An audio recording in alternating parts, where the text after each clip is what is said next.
Those types of players, the better off you are. And one of those players, Philip Gruesome, has Queen Jack suited and has raised it to 4,500. Philip, currently calling London home, has played other high roller events, including the 2013 PCA, 100K buy-in. He finished 5th there for 400,000. Philip is known as a high roller specialist. The last couple of years, he's absolutely dominated the high roller circuit. Tony G has called from the small blind with 10-9 offsuit over to Quas in the big with King-9. He accepts an invitation. Don't expect to find Tony's play here in any poker book, kind of playing his own style. Well, if it's in a book, it'll be his own. Three-way action to the flop, which is deuce-5 Jack.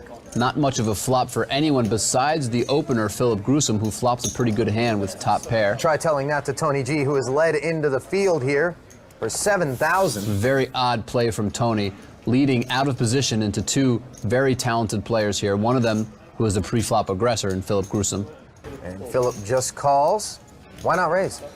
You know, I don't think your hand is necessarily strong enough to raise, and I just think, you know, most players have been playing a little bit more passively post-flop, allowing their opponents to bluff into them and making it so that they can play weaker hands the same way that they play some of their strong hands. Action on the turn went check-check after a third spade hit the board. On the river, the board pairs. A little surprised that Philip didn't bet the turn here. He doesn't have a spade in his hand, and Tony showed some weakness by checking the turn. 25. And Tony bets 25,000 with 10 high.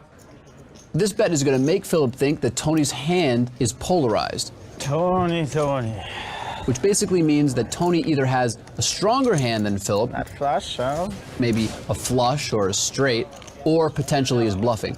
Remember, each player only had 100,000 upon entry. 25,000 is a pretty sizable representation of that original stack. Why are you not betting the turn? It's a good turn for you. Yeah, I think that's one of the keys to this situation right now. If Philip wants to call, he's got to put about a quarter of his remaining chips into the pot and hope that Tony G is just bluffing.